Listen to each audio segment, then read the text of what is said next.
بخاری مسلم کی متفق علیہ حدیث ہے. بخاری میں پہلی حدیث یہی ہے, مشکات میں بھی پہلی حدیث یہ ہے, مسلم میں بھی ہے.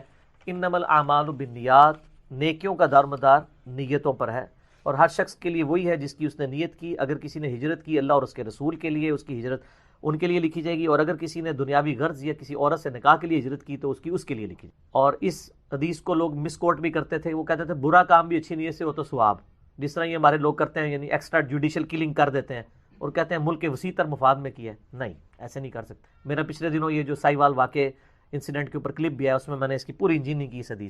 اس حدیث سے پتہ چلا اعمال کا دارمدار نیت کے اوپر ہے. نیت زبان سے نہیں کرنی ہوتی. سر مجھے بتائیں, کیا وضو کی نیت کبھی کسی نے کی ہے؟ نیت کرتا ہوں اس وضو کی خاص واسطے نماز عشاء کے, وضو کی دعا ہوتی ہے بسم اللہ الرحمن الرحیم, نیت تو نہیں ہوتی.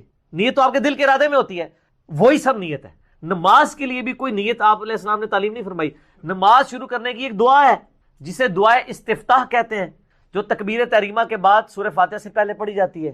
اللہم باعد بینی و بین خطایا, یہ بھی پڑھ سکتے ہیں. اس سے بہتر وہ ہے سبحانک اللہم و بحمدک وتبارک اسمک وتعالی جدک ولا الہ غیرک, کیونکہ اس دعا کا حکم ہے, اس کا صرف پڑھنے کا ذکر ہے, اس کا حکم ہے.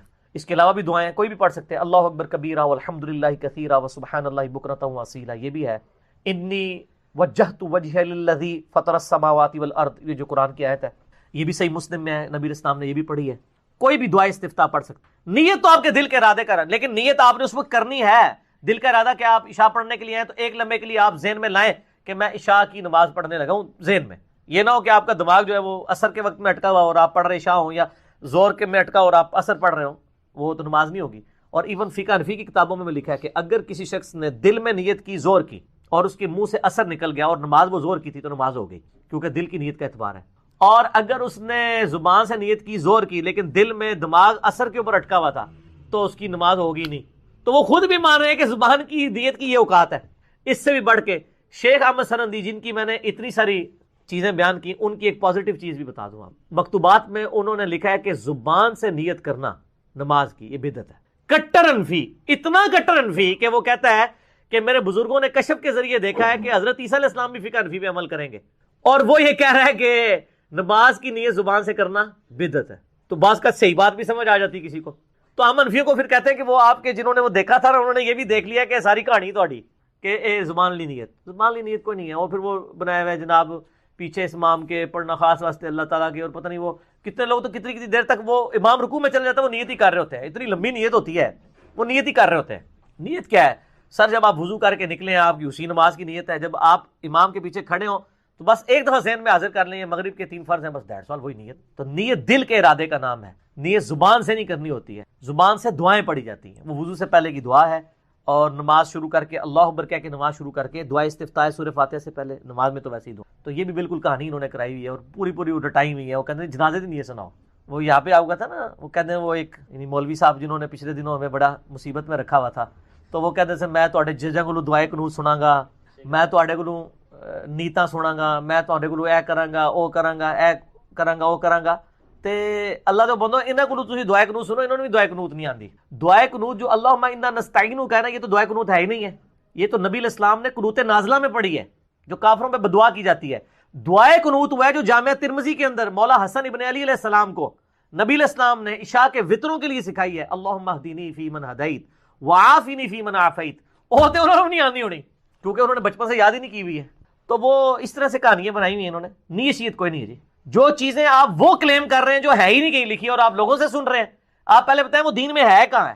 آپ نے دین میں 6 کلمے بنا دیے. 4 کلمات تھے, وہ بھی کلمے نہیں تھے, وہ کلمات ذکر تھے. پہلا, دوسرا, تیسرا, چوتھا, 5واں 6واں تو تواڈے مولوی نے بیٹھ کے لکھا ہے. طواف کی ساری دعائیں فیبریکیٹڈ ہیں. ابو داؤد میں حدیث ہے نبی علیہ السلام طواف کعبہ میں ایک ہی دعا پڑھتے تھے, رکن یمانی سے لے کے حجر اسود تک اینٹی کلاک وائز چلتے ہوئے. دیکھ لینا بخاری اور مسلم کی متفق علیہ حدیث ہے کہ میری بیٹی فاطمہ جنتی عورتوں کی سردار ہے, اور جامعہ ترمذی کی صحیح حدیث ہے کہ حسن و حسین جنتی نوجوانوں کے سردار ہیں. لیکن اسی فاطمہ سلام اللہ علیہا جو جنتی عورتوں کی سردار ہے, اس کے بارے میں صحیح بخاری اور صحیح مسلم کے اندر متفق علیہ حدیث ہے کہ آپ صلی اللہ علیہ وآلہ وسلم نے فرمایا, اے میری بیٹی فاطمہ, میرے مال سے جو کچھ تو نے لینا ہے مجھ سے لے لے, اگر اللہ کے حضور تو پکڑی گئی تو میں تیرے کچھ کام نہیں آؤں گا, میرے مال سے جو مرضی لے لے. یہ آپ کو تو کہا گیا تھا لیکن ہمیں سنایا گیا تھا کہ کوئی ایسا فرسودہ عقیدہ نہ رکھ لینا کہ بغیر امال کے ہی انسان کو جنت مل جائے گی. امال اور اللہ کی رحمت دونوں چیزیں شامل حال ہوں. صرف امال بھی کوئی شے نہیں ہے. بخاری اور مسلم دونوں میں یہ حدیث موجود ہے کہ آپ صلی اللہ علیہ وآلہ وسلم نے فرمایا کوئی شخص بھی محض اپنے اعمال کی بنیاد پر جنت میں نہیں جائے گا. ایک صحابی نے بڑی جرت کر کے پوچھا اللہ کے رسول صلی اللہ علیہ وآلہ وسلم کیا آپ بھی؟ آپ نے فرمایا ہاں میں بھی. جب تک میرے رب کی رحمت مجھے ڈھانپ نہ لے میں بھی محض اپنے اعمال کی بنیاد پر جنت میں داخل نہیں ہوں گا. تو اعمال بھی ہیں اور رحمت بھی. صرف اعمال بھی کوئی شے نہیں اور صرف رحمت بھی کوئی شے نہیں ہے. ورنہ امام محمد غزالی رحمہ اللہ تعالی کا قول جو ہے مجھے بڑا پسند ہے اس کانٹیکسٹ میں، جو کیمیائے سعادت میں انہوں نے علماء سو کی کلاس لی ہے. اب یہ سخت باتیں اگر میں اپنی ریفرنس سے کروں تو لوگوں کو بری لگیں گی. امام محمد غزالی فرماتے ہیں کہ ایسے علماء جو ممبروں پر چڑھ کر اللہ تعالیٰ کی رحمت کی آیات آؤٹ آف کانٹیکسٹ سنا کر، قرآن حکیم میں جہاں پر بھی رحمت کی آیات اور توبہ کی آیات آئیں وہ اس اعتبار سے آئیں کہ جو توبہ کرنے کے بعد اصلاح کر لے. پورے قرآن میں کوئی ایک آیت بھی ایسی نہیں ہے کیٹیگوریکل کہ انسان اپنی اصلاح نہ کرے اور اللہ تعالیٰ فرمایا کہ میں اپنی رحمت کے دروازے اس کے لیے کھول دوں گا. قطعاً ایسی کوئی آیت نہیں. تو جو علماء، امام غزالی فرماتے ہیں کہ اللہ کی رحمت کی آیات سنا کر لوگوں کو اللہ تعالیٰ سے غافل کر رہے ہیں، کیا یہ لوگوں کو یہ میسج دینا چاہتے ہیں کہ قرآن حکیم میں جو اللہ کے نافرمانوں کے لیے دھمکیاں آئی ہیں یہ سب کی سب فضول باتیں تھی، اور انبیاء کرام علیہ السلام جو اللہ کے عذاب سے ڈراتے رہے یہ صرف شغل میلہ تھا اور آخرت میں کوئی پکڑ نہیں ہونی؟ ایسے علماء واجب القتل ہیں. یہ امام غزالی فرما رہے ہیں کہ حکومت وقت کا کام ہے کہ ان پر توبہ پیش کرے، ورنہ ان کو قتل کروائے، ان علماء کو جو اللہ تعالیٰ کا یہ غلط تصور پیش کر کے لوگوں کو اللہ کا باغی بنا رہے ہیں. اور اکثر وائزین اس وقت یہی ہیں اور لوگ انہی کی باتوں کے اوپر خوش ہیں، انہی این جی اوز کی باتوں کے اوپر خوش ہیں، انہی دنیا دار علماء جو دنیا داروں کو خوش کرنے کے لیے باتیں کرتے رہتے ہیں اور کہتے ہیں اللہ تعالیٰ بڑا غفور رحیم ہے جی، جو مرضی کرو، اللہ نے ساڑی نوازا نہیں چاہیے. اور بھائی اللہ نے کب کہا ہے کہ مجھے تمہاری نمازیں چاہیے؟ اللہ تو کہتا ہے تمہیں تمہارے لیے نمازیں چاہیے. اور نماز کو اتنا کیجول بنا لیا انہوں نے. صحیح مسلم کے اندر حدیث ہے، آپ صلی اللہ علیہ وآلہ وسلم نے فرمایا بندے کے کفر اور اسلام کے درمیان فرق ہی نماز ہے. جو نماز پڑھتا ہے وہ مسلمان ہے اور جو نماز نہیں پڑھتا وہ پاکستان کے شناختی کارڈ میں مسلمان ہے، اللہ کی ڈیفینیشن میں وہ عملاً کافر ہے. صحیح مسلم انٹرنیشنل نمبرنگ کے مطابق 246 نمبر حدیث ہے. آپ جا کے پی ڈی ایف کھول لیں اسلام 360 میں جا کے 246 نمبر حدیث صحیح مسلم کتاب الایمان چیپٹر میں کھول کے دیکھ لیں کہ بندے کے کفر اور اسلام، شرک اور اسلام کے درمیان فرق ہی نماز ہے. آپ بے شک اپنے آپ کو مسلمان کلیم کرتے رہیں لیکن وہ شناختی کارڈ والا مسلمان ہے، نکاح طلاق والا مسلمان ہے، اس کا جنازہ بھی پڑھ دیا جائے گا، پیدا ہوگا اذان بھی دے دی جائے گی. اللہ کے حضور وہ مسلمان نہیں ہے، وہ بس کلمے کا ہی ہم احترام کرتے ہیں، ادروائز تو عملاً کافر ہے وہ. اسی طریقے سے جامعہ ترمذی میں حدیث ہے، سنن نسائی کے اندر حدیث ہے، سنن ابن ماجہ کے اندر حدیث ہے کہ آپ صلی اللہ علیہ وآلہ وسلم نے فرمایا جس نے نماز چھوڑ دی گویا اس نے کفر کیا. من ترک الصلاۃ متعمدا فقد کفر.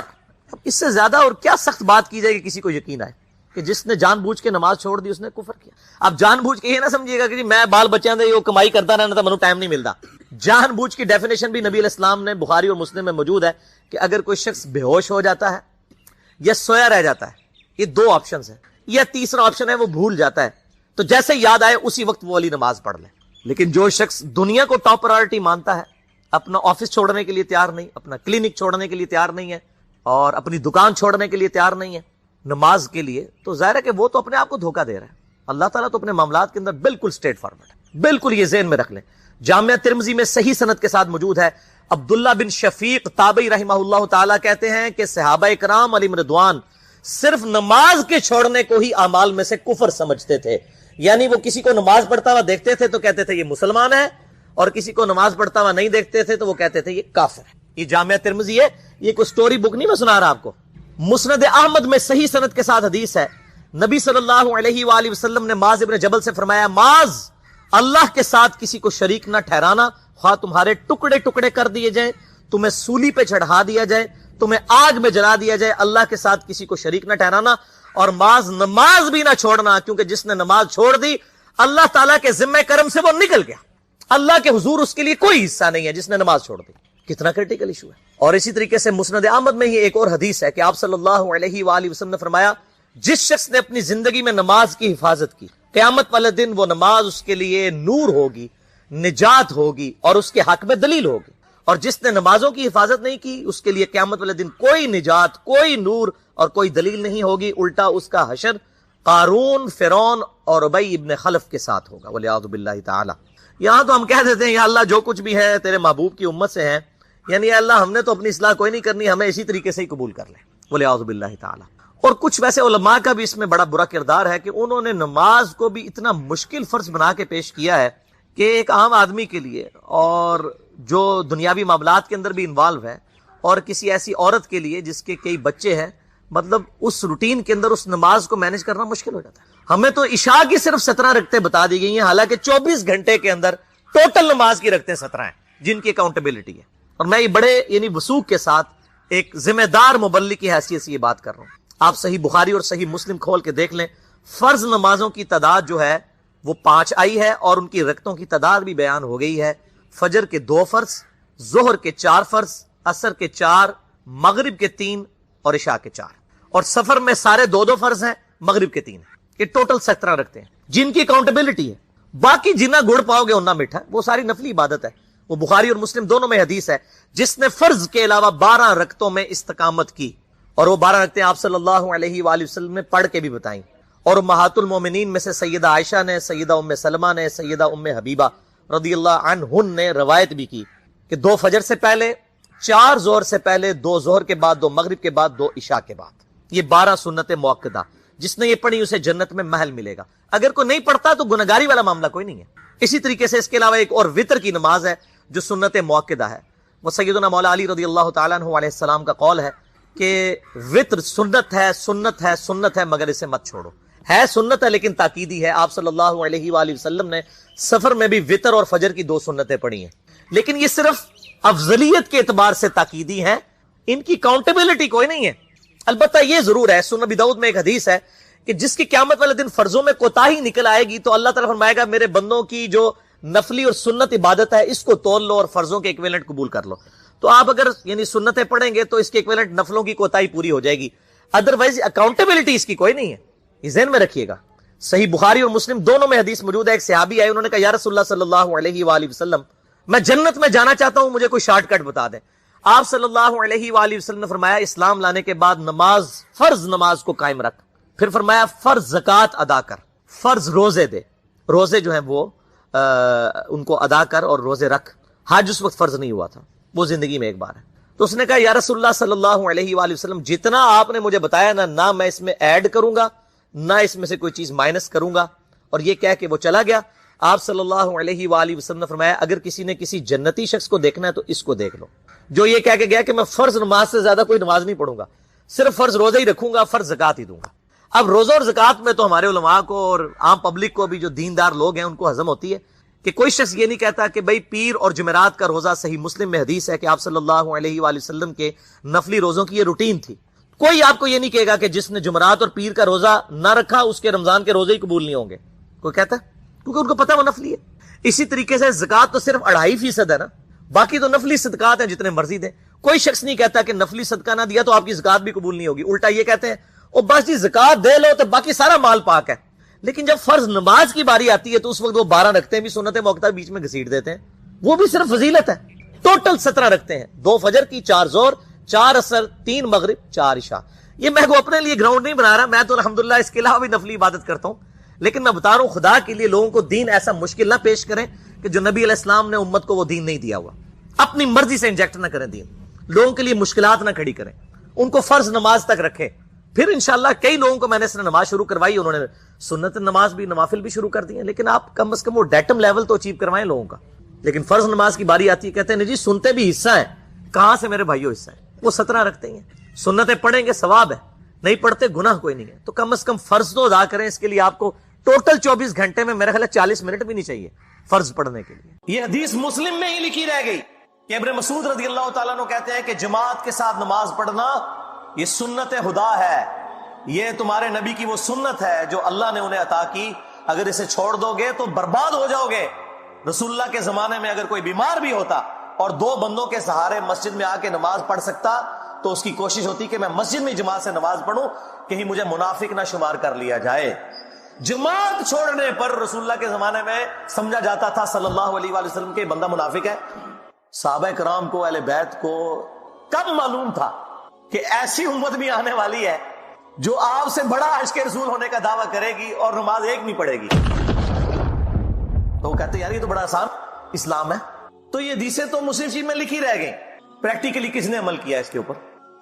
یہ حدیث ترمذی میں لکھی رہ گئی کہ ہمارا اور منافقین کا عہد نماز کی بنیاد پہ ہے، جس نے نماز چھوڑی اس نے کفر کیا.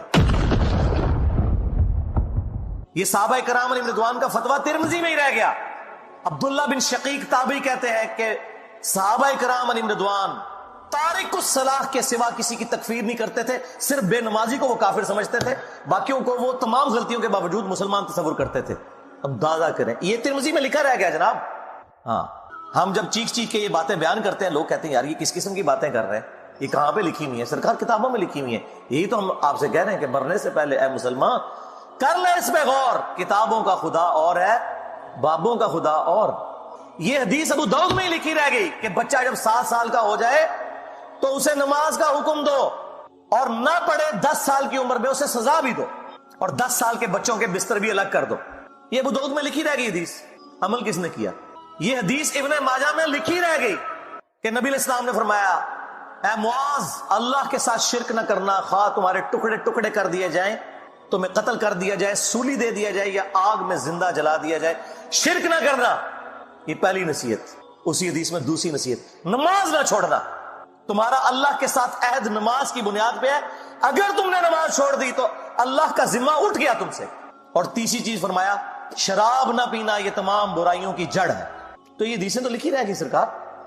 یہ حدیث مسند احمد میں ہی لکھی رہ گئی کہ نبی علیہ السلام نے فرمایا کہ نماز قیامت کے دن نمازی کے لیے دلیل، نجات اور نور ہوگی، اور جو نماز نہیں پڑھتا قیامت کے دن نہ اس کے لیے کوئی دلیل ہوگی اللہ کے حضور بچنے کی، نہ نجات اور نہ کوئی روشنی، نور جو پولیس رات سے گزرنے کے لیے قرآن میں آیا نا وہ نور. اور پھر نبی السلام نے فرمایا کہ بے نمازی کا حشر اسی حدیث میں آتا ہے. فرعون، قارون اور حامان اور امیہ ابن خلف کے ساتھ ہوگا. ہاں جی، کچھ بھی ہے تیرے محبوب کی امت سے ہے. محبوب تو پہلے ہی بتا گئے کہ بے نمازی تیرا حشر تو فرعون کے ساتھ ہونا ہے، تیرا حشر قارون کے ساتھ ہونا ہے، امیہ ابن خلف کے ساتھ ہونا ہے. اور یہ تو میں آپ کو صرف ایک بات کر رہا ہوں. اب اگر میں قرآن کی توحید بیان کرنا شروع کروں تو قرآن کے پہلے صفحے کا ٹیسٹ دنیا کے کروڑوں مسلمان پاس نہیں کر سکتے. ایاک نعبد و ایاک نستعین، یہ قرآن میں لکھا رہے گا. ماشاءاللہ فجر کی نماز میں یہ پڑھ کے نکلتا ہے، اور مسجد کے ساتھ جو دربار ہے ریگولرلی حاضری دے کے اس بابے سے بھی مانگ کے گھر آتا ہے. تو کیا نماز تو پڑھی؟ تو مسلمان ہے، تیری ہر نماز کی ہر رکعت میں تو یہ نہ پڑھے تیری نماز ہی نہیں ہوتی. ایاک نعبد و ایاک نستعین، اے اللہ عبادت بھی تیری کریں گے، دعا بھی تجھی سے مانگیں گے، مدد بھی تجھی سے مانگیں گے. یہاں مدد مانا دعا کیا، لیکن یہاں مولویوں نے پھر پٹی پڑھا دی، ان کا نہیں جی امی سے روٹی نہ مانگے. اندازہ کریں قرآن کا مذاق اڑا رہے ہیں، حالانکہ انہیں پتہ ہے کہ قرآن میں یہ آیت موجود ہے وَتَعَاوَنُوا عَلَى الْبِرِّ وَالتَّقْوَى وَلَا تَعَاوَنُوا عَلَى الْإِثْمِ وَالْعُدْوَانِ، نیکی اور پرہیزگاری کے کاموں میں ایک دوسرے کی مدد کرو اور برائی میں الگ رہو. قرآن نے بتایا ہے کہ اللہ نے دنیا کو اسباب کے ساتھ جوڑا ہوا ہے. یہاں ایاک نستعین میں دعا کے اعتبار سے بتایا جا رہا تھا کہ غیر اللہ سے نہیں کرنی، ظاہری اسباب کا تو قرآن میں حکم ہے. لیکن دیکھ لیں، اور پھر جس شان سے اللہ تعالیٰ نے سورۃ النمل میں ذکر کیا، حیران کن بات آپ کو بتاؤں، اہل تشیع کے ہاں صبح و شام کی دعاؤں میں، سنت اذکار میں سورۃ النمل کی آیت نمبر 62 پڑھی جاتی ہے. ترجمہ نہیں کبھی کسی نے پڑھا. اور ہمارے جن اسٹوڈنٹس نے پڑھا جو شیعہ مکتب سے تعلق رکھتے تھے، کیونکہ میں نے اس آیت کو اتنی دفعہ کوٹ کیا، انہوں نے کہا ہم تو یہ صبح شام پڑھتے ہیں، ترجمہ پڑھا تو انہوں نے کہا یار یہ آیت پڑھ کے بھی سب سے زیادہ شرک ہم کر رہے تھے، کیونکہ اس آیت کے اندر کیا لکھا ہے؟ امن یجیب المضطر اذا دعا، بھلا بتاؤ کون ہے جو تکلیف میں گھرے ہوئے شخص کی فریاد کو سنتا ہے، وَيَكْشِفُ السُّوءَ، اور اس سے اس کی برائی کو، تکلیف کو دور کر دیتا ہے، وَيَجْعَلُكُمْ خُلَفَاءَ الْأَرْضِ، اور تمہیں اگلوں کا خلیفہ کرتا ہے زمین پر، تمہارے ماں باپ کے مرنے کے بعد تم، تمہارے مرنے کے بعد تمہاری اولاد کو. اِلَٰهٌ مَّعَ اللَّهِ، کیا اللہ کے ساتھ کوئی اور معبود بھی ہے؟ قَلِيلًا مَّا تَذَكَّرُونَ، لیکن بہت کم ہی تم نصیحت حاصل کرتے ہو. بالکل صدق اللہ العظیم. بہت کم لوگوں نے نصیحت حاصل کی. اس آیت میں کلیئر کٹ لکھا ہے کہ جو اللہ کے سوا کسی اور سے دعا کرتا ہے گویا وہ اسے خدا بنائے ہوئے ہے. یا علی مدد کا مطلب سادہ نہیں ہے، اس کا مطلب ہے کہ آپ نے مولا علی کو اللہ کے مقابلے پر خدا تصور کر دیا. نہیں جی ہم تو انہیں اللہ کا بندہ مانتے ہیں. نہیں جناب، قرآن تو یہ کہتا ہے کہ اللہ کا بندہ مان کے یا بغیر بندہ مان کے. جب تمہارا یہ عقیدہ ہے کہ اللہ کے سوا کوئی تمہاری تکلیف دور کر سکتا ہے، جی پیچھے اللہ ہی ہے. اچھا اللہ پیچھے رکھ رہے ہیں اس نے. یہ دیکھیں حدیث میں لکھا ہوا نماز کا طریقہ. اور نہیں جی ہمارے امام صاحب نے بھی تو وہی کچھ بتایا نا، پیچھے تھے اتنے بھی نبی الاسلام نے. نبی الاسلام پیچھے رکھنے کے لیے، میرے نبی صاحب ہے ہی کوئی نہیں، تیرے بابے تھے شاہ ہی کوئی نہیں. اللہ پیچھے، رسول پیچھے، آگے تمہارے بابے. عزتیں اویل کی ہیں تم نے اللہ اور اس کے رسول کے نام کے اوپر. چندے کھائے ہیں تم نے رسول اللہ کے نام کے اوپر صلی اللہ علیہ وآلہ وسلم. سواریاں سوار کی ہیں تم نے مکے اور مدینے کے نام کے اوپر، اور غداری کی ہے اپنے دین کے ساتھ. ممبروں پہ چڑھ کے کہتے ہو قرآن و حدیث ڈائریکٹ نہ پڑھنا گمراہ ہو جاؤ گے. واہ، یہ کوئی یہودی یا نصرانی آ کے بات کرے ہم منہ توڑ دیں. جس طرح آج آگ لگانے کے اوپر قرآن کو ہمیں کتنا غصہ چڑھا ہوا ہے. تیرا مفتی ہر جمعے کو کھڑا ہو کے کہ قرآن اور بخاری ڈائریکٹ نہ پڑھنا گمراہ ہو جاؤ گے. آگ تو یہ لگا رہا ہے، وہ آگ تو ایک دن تھی، اس سے کوئی فرق نہیں پڑا. قرآن کے ملینز آف کاپیز دنیا میں موجود ہیں، ملینز آف حافظ قرآن ہے. قرآن کو کوئی آگ نہیں لگا سکتا، دنیا سے ختم نہیں کر سکتا. اصل جو چور چھپا ہوا ہے وہ تیرے اندر چھپا ہوا ہے.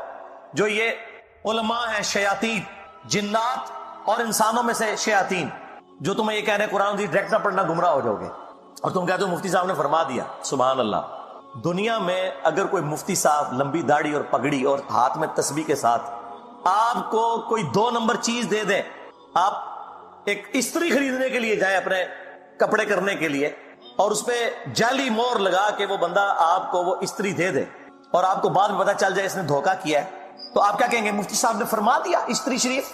آپ غصے میں بھرے ہوئے جائیں گے اور کہیں گے کہ تو داڑھی رکھ کے بےایمانیاں کر رہا ہے، کہیں گے نا.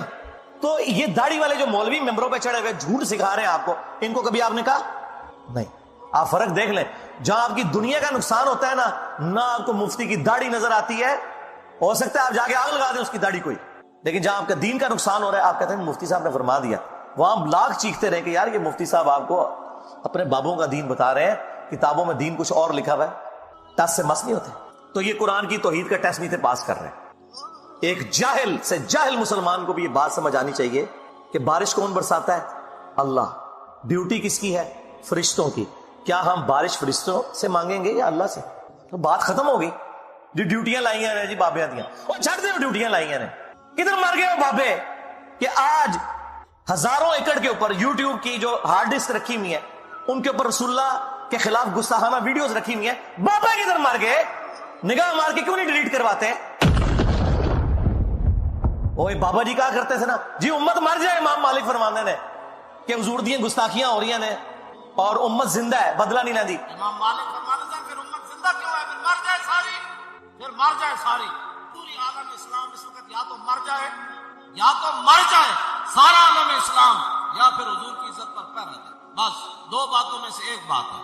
بس یا سارا اکٹھا ہو کے مر جائے یا پھر فرانس کو جواب دے. میں نے کہا تھا بابا جی رک جاؤ، صبر کرو، تو آڈے ہوتے کوئی اور شے اللہ نے چھڑ دیتی ہے.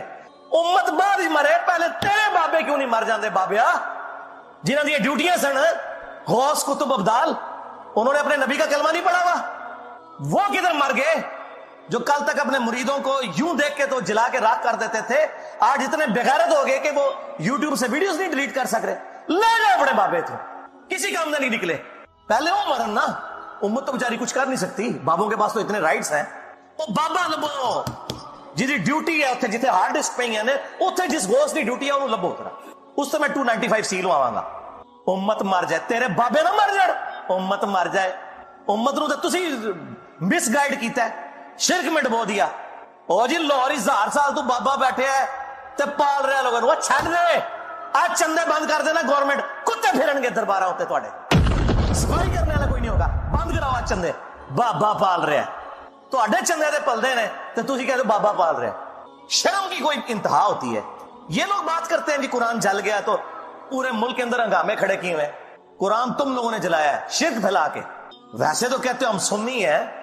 سنی وہ ہوگا جو بخاری مسلم کے طریقے کے مطابق جو رسول اللہ کے احادیث نقل ہوئی ہیں صلی اللہ علیہ وآلہ وسلم رکوع میں جاتے وقت اور رکوع سے اٹھتے وقت رفع الیدین کرے گا، یا سنی وہ ہوگا جو اپنی پبلک کو یہ جھوٹ مشہور کرے گا کہ جی بغل بت رکھ کے آندے سن تاں رفع الیدین ہوتا سی. واہ واہ، جس شخصیت کے ساتھیوں میں سیدنا عمر، سیدنا حمزہ، سیدنا علی جیسے دلیر اور اللہ کے شیر ہوں، اتنے لوگ بت رکھ کے تے حضور دے پیچھے آگے کھلوندے سر. اب گل کرنے لی کرو کوئی، سب کچھ جھوٹ نکلیا تھوڑا. قرآن کو آگ لگ گئی کہ تسی لائیے قرآن کو آگ. آپ لوگ دشمن ہیں اسلام کے. اس سے بڑی کیا دشمنی ہوگی جو لوگوں کو کہتا ہے قرآن و سنت جوڑو، اس کو کہتے ہیں جی یہ لوگوں کو گمراہ کر رہے ہیں، ہمارے بزرگوں سے ہٹا رہے ہیں. جی بالکل اعلانیہ میں کہتا ہوں کہ میں آپ کے بزرگوں سے آپ کی پبلک کو ہٹا رہا ہوں، اس لیے نہیں کہ اپنے ساتھ جوڑوں، کیونکہ نہ تو میری کوئی چندہ بک، نہ میرا کوئی مدرسہ، ہاں نہ میری کوئی مسجد. چندے آپ کو دیں، نمازیں آپ کے پیچھے پڑھیں. ہم توڑ رہے اس لیے نہیں ہے، آپ کے بزرگ ویسے اسی لیے توڑتے تھے کہ کسی سے توڑ کے اپنے ساتھ جوڑے. تو اللہ تعالیٰ جو تقوی کی روش اختیار کرتا ہے، اللہ تعالیٰ کوئی نہ کوئی نجات کا راستہ اس کے لیے نکال دیتا ہے، کوئی نہ کوئی مخرج نکال دیتا ہے جہاں سے اس کے لیے معاملات آسان ہو جاتے ہیں. وَيَرْزُقْهُ مِنْ حَيْثُ لَا يَحْتَسِبُ، اور اسے وہاں سے رزق دیتا ہے جہاں سے اسے گمان بھی نہیں. رزق میں صرف دنیاوی جو ہم مال دولت اس کو ایک رزق سمجھتے ہیں، یہ ایک رزق کا بالکل چھوٹا سا ٹوٹا ہے. اس سے بڑا رزق اللہ تعالیٰ ہمیں دے رہا ہے جس کی طرف ہماری توجہ نہیں ہے، اور وہ رزق ہے ہماری صحت. ایک شخص کے پاس کروڑوں روپے ہے لیکن اس کے گردے فیل ہو چکے ہیں، تو کس کام کا ہے؟ ایک بندے کے پاس اربوں روپے ہے لیکن اسے معدے کا السر ہے، وہ چاٹ نہیں کھا سکتا، وہ گول گپے نہیں کھا سکتا، وہ بریانی نہیں کھا سکتا، چاہے اس کے جتنے مرضی ہوٹل ہو. تو دنیاوی بال و دولت کا آ جانا صرف یہ رزق میں سے، میں نے کہا یہ بالکل چھوٹا سا جز ہے، اس کو انسان یوٹیلائز کرے، یہ بہت بڑی بات ہے. دنیاوی صحت جو اللہ نے انسان کو زندگی میں دی ہے، لوگ کہتے ہیں اللہ نے مجھے کیا دیا ہے. جو شخص یہ بات کرے نا، اسے کو جی 1 کروڑ پہ لے دو، اپنی ایک آنکھ نکال کے مجھے کوئی دے گا؟ اپنا ایک بازو توڑ کے دے. تو آپ ذرا 1 کروڑ ساروں کے اوپر لگانا شروع کریں، اربوں کے تو آپ خود ہیں. اور یہ تو میں صرف سمجھانے کے لیے کہہ رہا ہوں، یہ تو آپ گن بھی نہیں سکتے. قرآن پاک میں اللہ تعالیٰ نے فرمایا نا کہ اللہ کی نعمتیں اتنی زیادہ ہیں کہ تم انہیں شمار کرنا چاہو تو شمار بھی نہیں کرتے. تو وہاں سے اللہ تمہیں رزق دے گا، تمہیں گمان بھی نہیں. اب رزق کے لیے ضروری نہیں ہے کہ آپ کے پاس مال و دولت اور آپ کے ایسٹس بڑھ جائیں. یہ بھی اللہ تعالیٰ کا بہت بڑا رزق ہے کہ آپ کے پاس جو تھوڑے بہت ایسٹس ہیں وہ سلامت ہیں. کسی ایک میڈیکل کیس کسی گھر کے اندر 1 کروڑ پڑتی بندے کو بھی لا کے زیرو پہ کھڑا کر سکتے. آپ کی زندگی میں کئی ایسے کیسز ہوئے ہوں گے، جدادیں تک بک جاتی ہیں. اور مجھے واصف علی واصف صاحب کی بات یاد آ گئی. وہ کہتے ہیں میں وہ مسجد میں بیٹھا ہوا تھا تو ایک بندے کو میں نے دیکھا کہ وہ دعا مانگ رہا ہے کہ یا اللہ 25 سال پہلے جو میں نے دعا تجھ سے کی تھی وہ واپس لے لے، بس یہ دعا کر رہا ہے. کہتے ہیں وہ فارغ ہوا تو میں نے اسے پوچھا کیا ہوا؟ اس نے کہا جی 25 سال پہلے میں نے اللہ سے رو رو کے ایک بیٹا مانگا تھا، میری بیٹی ہی تھی صرف، اور وہ بیٹا میرے گاٹے فٹ ہو گیا، یعنی وہ نشے میں مبتلا ہو گیا، سارا گھر کا مال اس نے بیچ دیا، مجھے کنگال کر دیا. تو میں اللہ سے کہہ رہا ہوں یا اللہ یہ اولاد واپس ہی لے لے. تو یہ بھی تو ہو سکتا ہے. سورہ توبہ میں آتا ہے، اللہ تعالیٰ آتا ہے اپنے جو فاسق و فاجر لوگوں کے بارے میں کہ اللہ تعالیٰ چاہتا ہے کہ ان کی اولاد کو ہی ان کے لیے عذاب بنا دے. اولاد بھی عذاب بن سکے. اس لیے میں دعا کیا سکھائی گئی ہے، ربنا ھب لنا من ازواجنا وذریاتنا قرۃ اعین واجعلنا للمتقین اماما. اے اللہ ہماری بیویوں اور ہماری اولاد میں آنکھوں کی ٹھنڈک بنا اور ہمیں پرہیزگاروں کا امام بنا، ہماری آنے والی نسلیں پرہیزگار ہوں، ورنہ یہ تو مصیبت بھی گلے پڑ سکتی. تو ایک میڈیکل کیس آپ کو کہاں سے کہاں لے کے جا سکتے، ایک بچے کا نافرمان ہونا آپ کو کہاں سے کہاں لے کے جا سکتے. اور اس سے بڑی ناکامی تو آخرت کی ناکامی ہے. ایسا بچہ بھی ہو سکتا ہے کہ جو آپ کی دنیا تو برباد نہ کرے لیکن آخرت برباد کر دے، اس کی وجہ سے آپ گناہوں میں مبتلا ہو جائے. تو یہ بھی رزق کی ایک فارم ہے. رزق صرف یہ نہیں ہے کہ آپ کے لیے مال پانی کھل جائے، بلکہ مال سبسسٹنس لیول پہ بھی موجود ہے، لیکن آپ کو کوئی ایسی تکلیف نہیں آ رہی کہ جس کی وجہ سے آپ کا مال نہیں نکل. ورنہ ایک بندہ 10 لاکھ روپے مہینے کا کماتا ہے اور 9 لاکھ روپے اس کا نکل جاتا ہے، کیا فرق پڑا اس نے کون سا ایسٹ بنا لی ہے. اور جو اذیت گزار رہا ہے ولادہ سے، اس کو تو کوئی سوچ بھی نہیں سکتا، ذہنی ٹینشن ہے. صحیح بخاری مسلم میں حدیث ہے، نبی علیہ السلام فرمایا ہمیشہ اپنے سے نچلے لوگوں کو دیکھو تو تمہیں یوں اللہ تعالیٰ کی نعمتوں پر صبر نصیب ہوگا اور قناعت نصیب. اوپر نہ دیکھو. اور پھر بخاری مسلم میں یہ حدیث ہے کہ ابن آدم کے پاس اگر سونے کی 2 وادیاں ہوں تو وہ خواہش کرے گا تیسری وادی بھی مجھے مل جائے، اس کا پیٹ صرف قبر کی مٹی بھرے. والعیاذ باللہ تعالی. بخاری مسلم دونوں میں حدیث ہے کہ انسان کہتا ہے میرا مال میرا مال میرا مال. نبی علیہ السلام فرمایا تیرا مال تو وہ ہے جو تو نے کھا پی لیا یا پہن کر بوسیدہ کر دیا یا اللہ کی راہ میں خرچ کر کے آخرت کے لیے محفوظ کر لیا. باقی جتنا مال ہے وہ تو تیرے ورثہ کا مال ہے، تو کہتا ہے میرا مال ہے. پھر بخاری مسلم دونوں میں حدیث ہے کہ نبی علیہ السلام نے فرمایا کہ انسان کے 3 دوست ہیں، ایک دوست ہی اس کی قبر تک ساتھ جاتا ہے، وہ اس کے اعمال ہیں. باقی جو 2 دوست ہیں وہ باہر ہی رہ جاتے ہیں، اس کے رشتہ دار اور مال.